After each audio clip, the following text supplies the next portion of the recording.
Hello everyone, welcome back to my channel. मेरे channel पे जो कोई भी नया आ रहा है प्लीज़ सब्सक्राइब कर दीजिए। वीडियो को लाइक और कमेंट करके ज़रूर बताना है कि आज की स्टोरी आप लोग को कैसी लगी। तो चलिए स्टोरी शुरू करते हैं। पिछले पार्ट में हमने देखा था वांगजी विंग को कॉलेज जाने से मना करता है।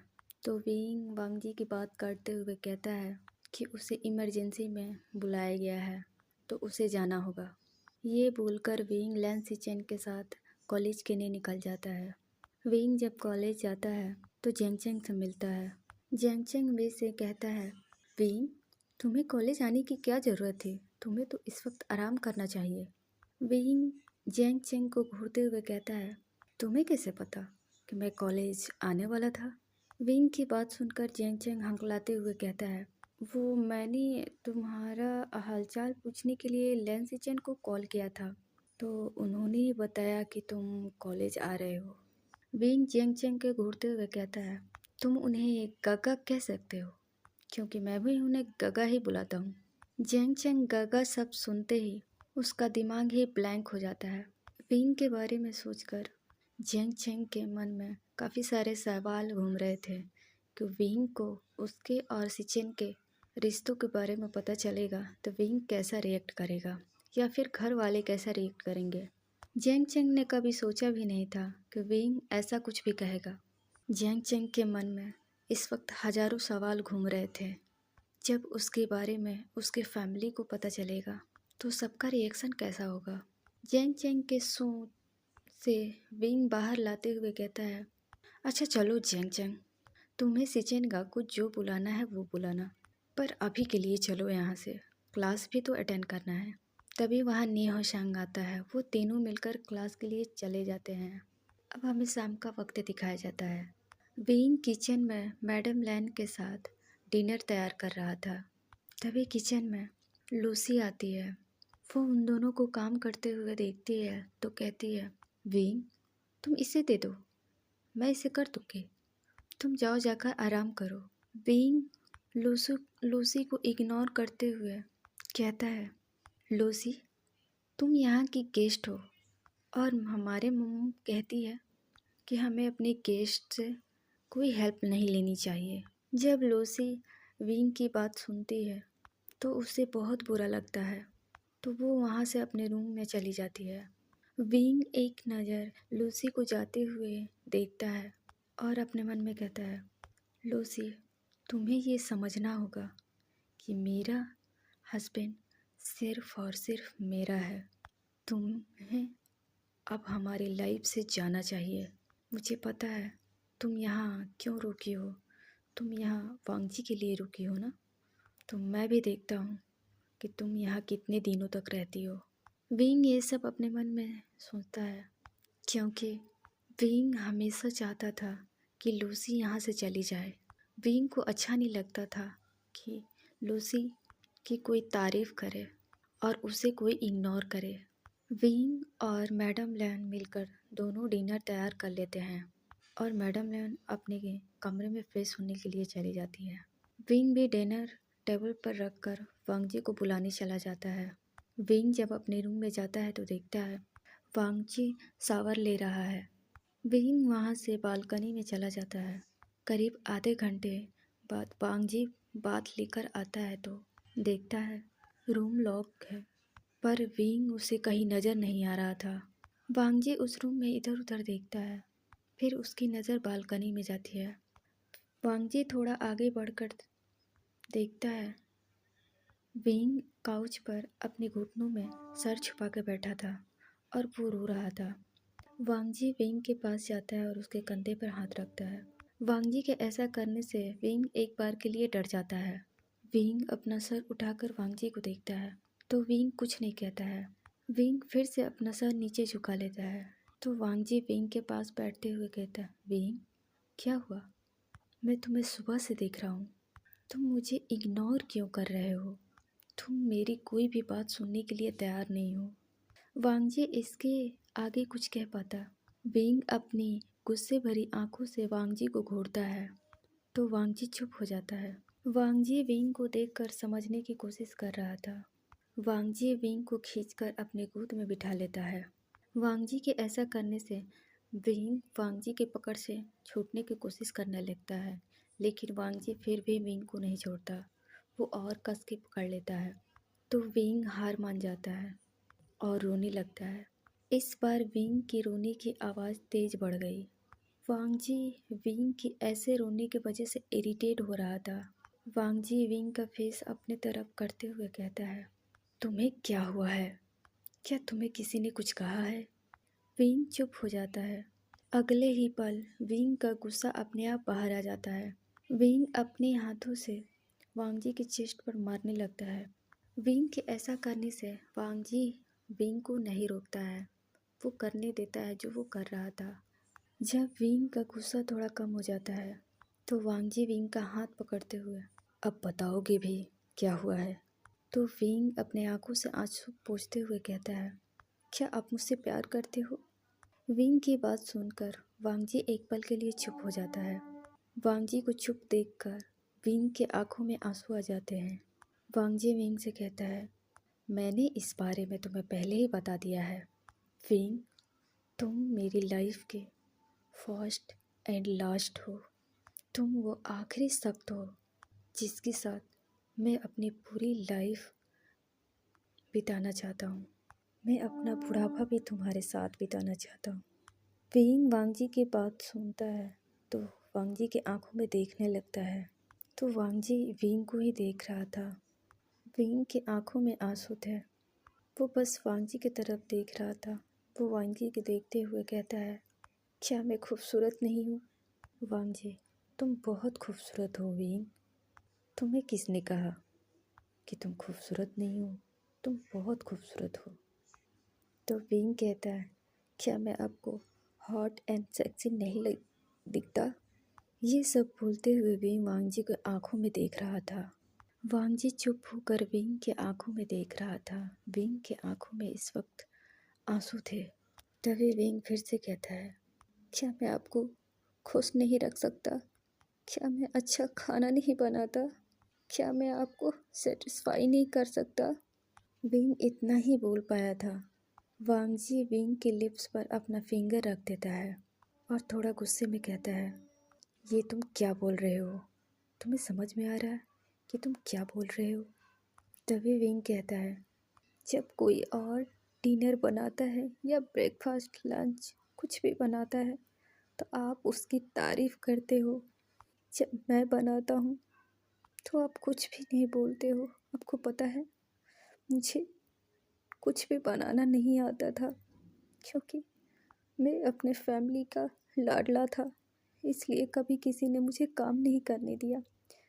हालांकि कभी कभी मेरे मॉम कहा करती थी कि मैं काम सीख लूँ क्योंकि मैं एक ओमेगा था। मॉम हमेशा से चाहती थी जो ओमेगास काम करते हैं वो मैं भी करूँ, लेकिन मेरे डैड ये कभी नहीं चाहते थे, इसलिए उन्होंने कभी मुझे काम करने नहीं दिया। इन सब के बाद भी मैं जब यहाँ आया तो आपने मुझसे कहा कि मैं काम करूँ, फिर भी मैंने किया। मैं हमेशा खाना बनाने की कोशिश करता हूँ। मैं कॉलेज से आता हूँ तो थक जाता हूँ, फिर भी मैं आपके लिए कोशिश करता हूँ कि अच्छा डिनर बनाऊँ। मैं इस सब के बावजूद मैं हमेशा खुद को तैयार रखता हूँ ताकि मैं आपको अच्छा दिखूँ। मैं आपका हस्बैंड होने के नाते हर रात तैयार होकर मैं आपके सामने आता हूँ ताकि आप मुझे देखो। फिर आप मुझे प्यार क्यों नहीं करते? इसका मतलब यही हुआ ना कि मैं आपको हॉट नहीं लगता हूँ। विंग वांगजी के सामने कुछ भी बोले जा रहा था। विंग के आंखों से इतने मोटे मोटे आंसू गिर रहे थे। विंग अपने बातों को कंटिन्यू करते हुए कहता है, वांगजी, आप मेरे पास होकर भी मेरे पास नहीं हो। मैंने सुना है आप अपनी लाइफ अच्छे से जीते हो, तो फिर हम एक नॉर्मल कपल की तरह क्यों नहीं जी सकते? एक नॉर्मल कपल अच्छी लाइफ जीते हैं, उनके बेबीज होते हैं। आपने मुझ ज़बरदस्ती शादी की, फिर भी मैंने अपना लिया। आपने मुझे खुद से नफ़रत करने के लिए मजबूर किया, फिर भी मैंने आपसे प्यार किया।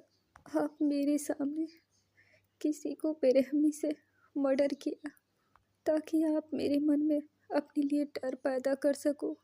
फिर भी इसके बावजूद मैं आपके साथ रहना चाहता था। क्या मैं नॉर्मल नहीं जी सकता? क्या हम दोनों नॉर्मल नहीं रह सकते? वांग जी विंग की सारी बातें सुन रहा था। वांग जी विंग की तकलीफ को समझने की कोशिश कर रहा था। तभी विंग रोते हुए कहता है, आपको लगता है कि मैं बाकी लड़कियों की तरह आपको सेटिस्फाई नहीं कर सकता? वांग जी विंग की लिप्स पर अपने फिंगर रख देता है और कहता है, कितना बोलते हो तुम जब बोलते हो तो चुप होने का नाम ही नहीं लेते हो। और हाँ, किसने कहा तुमसे कि तुम मुझे सेटिस्फाई नहीं कर सकते? जब मैं दिन भर ऑफिस के कामों से थक हार कर घर आता हूँ तो तुम्हें देखता हूँ। तुम्हें देखकर मेरे सारे थकान दूर हो जाते हैं। जब नाइट में तुम्हें अपने बाहों में लेकर सोता हूँ तो मुझे एक सुकून की नींद आती है। जब मैं मॉर्निंग में उठता हूँ तो तुम्हारे टेढ़े मेढ़े सोने पर मेरे टेढ़े मेढ़े सोने पर देखकर मेरे चेहरे पर स्माइल आ जाती है। जब मैं ब्रेकफास्ट करने जाता हूँ, ना चाहते हुए भी तुम्हारे जले भुने ब्रेड ही खाता हूँ। मैं इसलिए तुम्हारा तारीफ़ नहीं करता क्योंकि मैं झूठ कभी नहीं बोलता हूँ और मैं सच भी नहीं बोल सकता क्योंकि सच बोलकर तुम्हारा दिल नहीं दुखाना चाहता। जब मैं तुम्हें अपने लिए तैयार होकर आते देखता हूँ, मुझे एहसास होता है कि मेरी भी एक फैमिली है। कौन कहता है भी कि तुम मुझे सेटिस्फाई नहीं कर सकते? क्या सेटिस्फाई सिर्फ एक फिज़िकल होती है? मैं जब चाहे तुम्हारे साथ फिज़िकल हो सकता हूँ, लेकिन मैं तुम्हें हर्ट नहीं करना चाहता भी। मैं जब भी तुम्हारे करीब आने की कोशिश करता हूँ तो तुम डर जाते हो, डर कर काँपने लगते हो। बीइंग वांग जी की बात सुनकर अपना सर नीचे कर लेता है। बीइंग, मैं तुम्हें महसूस करना चाहता हूँ, लेकिन मैं उस समय तुम्हारा डर और बेबसी देखकर मैं वहीं रुक जाता हूँ। बीइंग, हम दोनों जब एक होंगे ना तो ना हमारे बीच कोई डर होगा, ना ही कोई सर, ना ही कोई बेबस। बीइंग, तुम ये सब समझने में काफ़ी ज़्यादा समय लगा दिया। ये बोलकर वांग जी के फेस पे स्माइल आ जाती है। वांग जी विंग का फेस ऊपर करके कहता है, मेरी तरफ देखो विंग। तो विंग वांग जी की आंखों में देखने लगता है। तो वांग जी कहता है, विंग, तुम मेरी कमजोरी हो और मेरी ताकत भी। तुम बहुत इनोसेंट हो। तुम्हारी ये इनोसेंट सिर्फ मेरे सामने होना चाहिए। दुनिया के सामने मैं तुम्हें एक मजबूत ओमेगा देखना चाहता हूँ जो अपने लिए स्टैंड ले सके। विंग, तुम्हारी ये मासूमियत, प्यार सिर्फ मेरे लिए होना चाहिए। विंग वांग जी की बात सुनकर विंग वांग जी को हक कर लेता है और कहता है, मुझे लूसी से कोई प्रॉब्लम नहीं है, पर वो जिस तरह आपको देखती है मुझे वो पसंद नहीं आता। ये बोलकर विंग वांग जी पर अपनी पकड़ कस लेता है। तो वांग जी विंग को अपने से दूर करके उसके फेस को अपने दोनों हाथों में लेकर कहता है, विंग, मैंने बहुत पहले तुमसे कहा था कि मेरी लाइफ में अब सिर्फ और सिर्फ तुम हो। वांग जी की बात सुनकर विंग वांग जी को हक कर लेता है और रोते हुए कहता है, मास्टर, आप सिर्फ और सिर्फ मेरे हो। आपको मुझसे कोई भी छीनने की कोशिश किया तो मैं उसे जान से मार दूंगा। ये बोलकर विंग और कस के वांग जी को हक कर लेता है। विंग की बात सुनकर वांग जी के फेस पर एक स्माइल आ जाती है क्योंकि वांग जी आज काफ़ी खुश था, क्योंकि वो साफ साफ देख पा रहा था कि विंग के अंदर उसके लिए कितनी चाहत है, वो उसके लिए कितना पॉजिटिव हो रहा है। अपने लिए पॉजिटिव देखकर वांग जी को बहुत अच्छा लग रहा था वांगजी विंग के हेड पर अपने हाथों को रफ करने लगता है। विंग वहीं रोते रोते सो जाता है। कुछ देर के बाद वांगजी को अपनी चेस्ट पर विंग की गर्म सांसें महसूस होती है। तो वांगजी विंग को फेस के ऊपर करता है तो देखता है विंग अभी अभी सो रहा था। वांगजी को पता नहीं क्या हुआ। वो विंग के लिप्स पर अपना लिप्स रख देता है और उसे किस करने लगता है।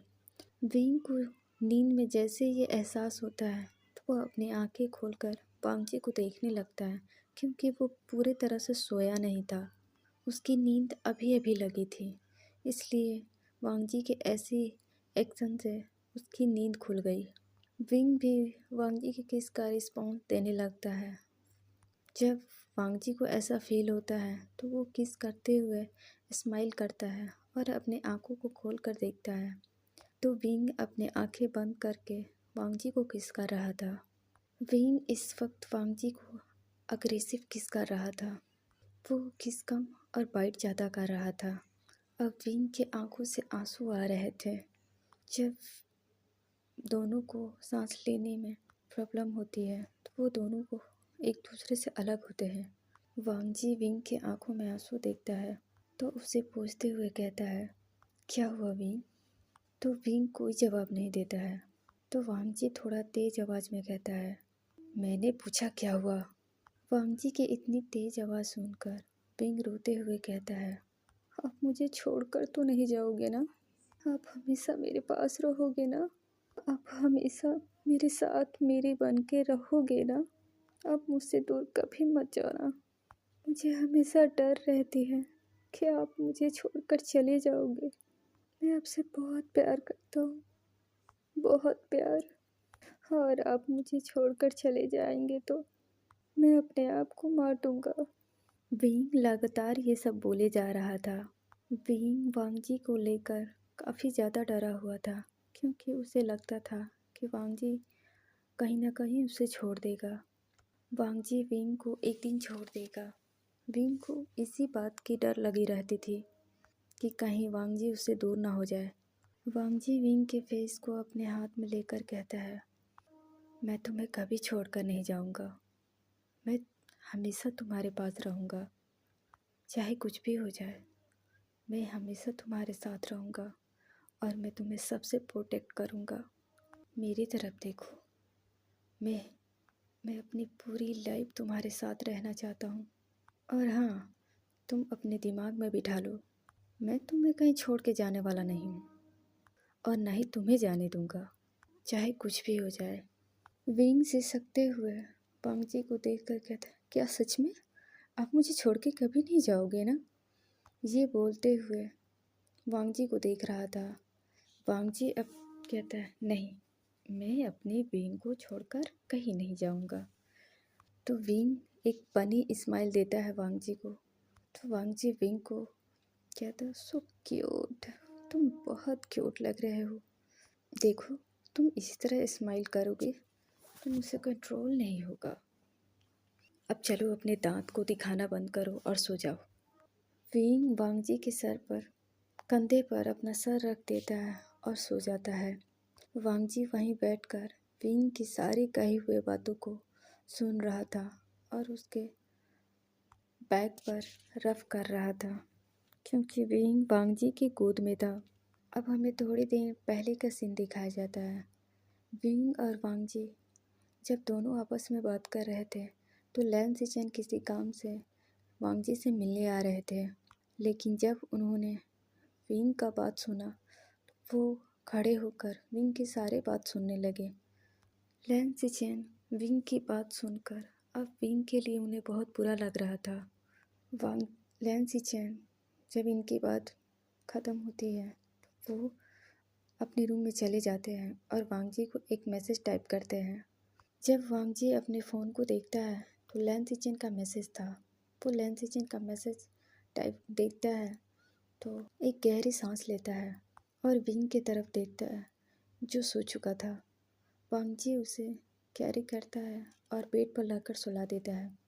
वांगजी विंग को बेड पर सुलाकर विंग की तरफ झुककर उसके फोरहेड पर किस करता है और उसके बालों को साइड करते हुए कहता है, सो जाओ बनी, मैं थोड़ी देर में आता हूँ। ये बोलकर वांगजी लैन सिचेन से मिलने के लिए उनके रूम की तरफ चला जाता है। जब वांगजी लैन सिचेन के रूम में जाता है तो रूम में नहीं थे। तो वांगजी बालकनी में जाता है तो लैन सिचेन वहीं खड़े होकर सिगरेट की कर्स ले रहे थे। वांगजी जैसे ही लैन सिचेन से इतनी रात को बुलाने की वजह पूछता है, वांगजी को एक जोर का फेस पर स्लैप मारते हैं। तो ये एक अचानक हुआ। वांगजी का फेस एक तरफ मुड़ गया। वांगजी इस वक्त ये सब के लिए तैयार नहीं था। वो लैन सिचेन की तरफ घूर कर देखता है और कहता है, क्या आप मुझे थप्पड़ मारने के लिए यहाँ बुलाए थे? तो लैन सिचेन गुस्से में वांगजी को एक और स्लैप देते हैं। तो वांगजी लैन सिचेन को घूर घूर कर देखता है और चिल्लाते हुए कहता है, ये क्या है जो आप इतनी रात को अपने कमरे में बुलाकर मुझे थप्पड़ की बारिश दिए जा रहे हैं? पहले आप मुझे ये तो बताइए मैंने किया क्या है? मुझे नहीं पता था कि आप मुझे यहाँ थप्पड़ मारने के लिए बुला रहे हो, नहीं तो मैं अपने बीम को छोड़कर आपके पास नहीं आता। तो लैन सिचेन वांगजी की तरफ देखते हैं और जाकर काउच पे बैठ जाते हैं। वांगजी को तो कुछ समझ नहीं आ रहा था, अचानक उसे थप्पड़ क्यों पड़ी। वो लैन सिचेन को देख रहा था। तो लैन सिचेन वांगजी की तरफ देख कर कहते हैं, वांगजी, मुझे विंग का दर्द समझ में आ रहा है। क्या तुम समझ रहे हो? तुम्हें समझ में आ रहा है? यहाँ सबको दिखाई दे रहा है कि विंग कितना दर्द में है और तुम हमेशा उसके पास रहते हो, पर कभी तुम उसे समझ ही नहीं पाते। तो वांगजी कहता है, मैं अपने हस्बैंड को आपसे ज़्यादा अच्छे से समझता हूँ। तो लैन सिचेन कहते हैं, वांगजी, तुम्हें नहीं लगता कि लूसी को अब यहाँ से जाना चाहिए? तो वांगजी गहरी से सांस लेकर छोड़ता है और लैन सिचेन के पास जाकर बैठ जाता है। सिचेन का, आप चाहते हो कि लूसी यहाँ से चली जाए? तो लैन सिचेन कहते हैं, हाँ, यही विंग के लिए और तुम्हारे लिए सही होगा, हम सब के लिए सही होगा। वांगजी, मेरी बात सुनो, तुम लूसी को यहाँ से जाने दो, उसे मत रोको। अगर तुम्हारे पास्ट के बारे में विंग को पता चलेगा, सोचो, विंग लूसी को ऐसे देखने से विंग को जेलस होती है। तो सोचो, जब उसे तुम्हारे और लूसी के रिश्ते के बारे में पता चलेगा तो क्या विंग बर्दाश्त कर पाएगा? वांगजी, विंग बर्दाश्त नहीं कर पाएगा कि उसका हस्बैंड किसी के साथ। प्लीज़ विंग, प्लीज़ वांगजी, तुम लूसी को जाने दो यहाँ से, यही हम सब के लिए सही होगा। अगर लूसी यहाँ से चली जाएगी तो सब ठीक हो जाएगा, तुम्हारे और विंग के बीच सब कुछ ठीक हो जाएगा। पता नहीं क्यों मुझे विंग ठीक नहीं लग रहा है। मैं उसे सुबह से देख रहा हूँ, उसे पता नहीं क्या हुआ है, वो ठीक नहीं लग रहा है। वांगजी, प्लीज़ लूसी को जाने दो। तभी हम डोर पर दिखाते हैं, लूसी किसी काम से सिचेन से मिलने आ रही थी, लेकिन जब सिचेन की बात सुनती है तो वो अपने आँखों में आंसू लेकर वहाँ से चली जाती है और जाकर अपने रूम में बेड पर लेट जाती है और रोने लगती है। क्या आप सब चाहते हो कि मैं यहाँ से चली जाऊँ? तो ठीक है, मैं चली जाऊँगी। अब आप लोग को मेरी ज़रूरत नहीं है तो मुझे भी आप सबकी ज़रूरत नहीं है। ये बोलकर रूसी रोने लगती है। अब लैन सिचेन और वांगजी की तरफ दिखाते हैं। वांगजी कहता है, सिचेन का, मैं कभी लूसी का साथ नहीं छोड़ सकता, क्योंकि लूसी तब थी मेरे साथ जब मेरे साथ कोई नहीं था, जिसने मेरे लिए अपनी लाइफ बर्बाद कर दी। मैं उसे कैसे अकेला छोड़ दूँ? सिचेन का, लूसी की दुनिया हम दोनों से है। अगर हम दोनों ही उसे छोड़ देंगे वो कहाँ जाएगी? ये बोलकर वांगजी कुछ याद करने लगता है। अब चलिए हमें फ्लैशबैक दिखाते हैं। एक 15 साल की लड़की एक 15 साल लड़की को लैन सिचन और वांगजी बचाकर घर लाए थे। उस लड़की की हालत बहुत ख़राब थी। लैन सिचन और सोयांग, सोंगलैन, वांगजी चारों ने मिलकर देर रात तक जगकर उसकी पट्टी की, क्योंकि उस लड़की को बहुत फीवर था।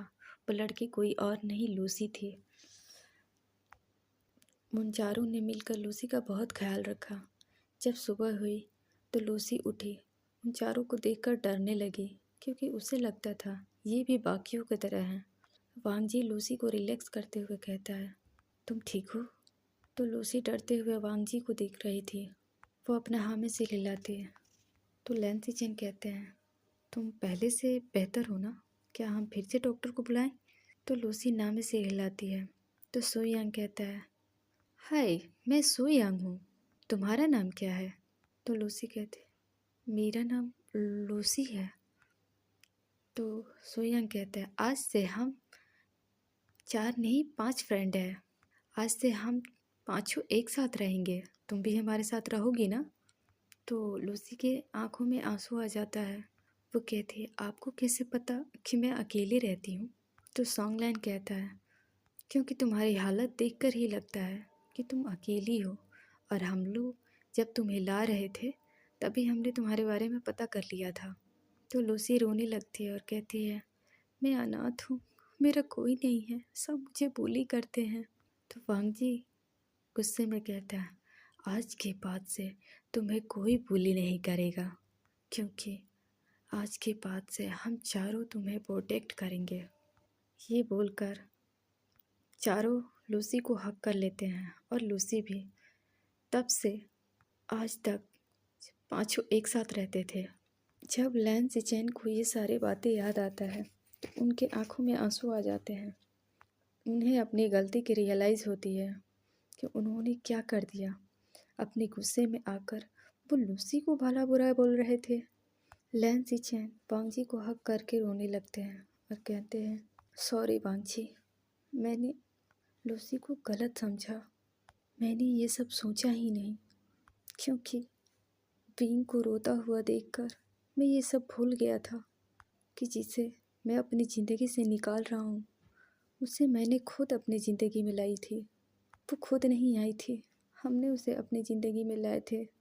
हमारे अलावा उसका है ही कौन, ये मैं भूल गया था। वांगजी कुछ नहीं कहता, वो बस चुपचाप सिचिन की बात सुन रहा था। दोनों भाई काफ़ी देर तक बात करते हैं। वांगजी सिचिन से बात करने के बाद वो अपने रूम में आता है तो देखता है विंग गहरी नींद में सो रहा था। वांगजी विंग के पास जाता है और उसे अपने हक करके लेट जाता है। जब विंग को महसूस होता है कि वांगजी उसके पास है तो वो भी वांगजी को हक कर लेता है। वांगजी अपने मन में कहता है, विंग, सब कुछ ठीक कर दूंगा मैं। ये बोलकर वांगजी अपनी आंखें बंद कर लेता है और सो जाता है। अगली सुबह दिखाया जाता है विंग दौड़ते हुए किचन में आ रहा था। तो मैडम यू विंग को देखती है तो, क्या हुआ विंग, तुम इतना भाग क्यों रहे हो? तो विंग हाँफते हुए कहता है, सॉरी मॉम, मुझे आने में लेट हो गया। तो मैडम लैन कहती है, कोई बात नहीं, तुम ये सब के लिए अभी छोटे हो। लिविंग एरिया में दिखाते हैं वांगजी, लैन सिचेन, सोयांग, सोंगलैन, ग्रैंडफादर, ग्रैंडमा सभी लोग बैठकर बातें कर रहे थे। तभी ग्रैंडफादर वांगजी से कहते हैं, लैनचेन, तुमने मेरे प्रपोजल के बारे में सोचा या नहीं? वांगजी थोड़ा इरिटेट होते हुए कहता है, मुझे कुछ भी सोचने की ज़रूरत नहीं है। आप जो मुझसे करवाना चाहते हैं वो तो मैं कभी करने वाला नहीं हूँ। वांगजी की बात सुनकर ग्रैंडफादर तिल मिलाते हुए कहते हैं, लैनचेन, हम भी देखते हैं कि तुम कब तक हमारी बात नहीं मानते हो। हम तुम्हारे ग्रैंडफादर हैं। ये बोलकर ग्रैंडफादर अपना न्यूज़पेपर पढ़ने लगते हैं। तभी विंग की आवाज़ आती है,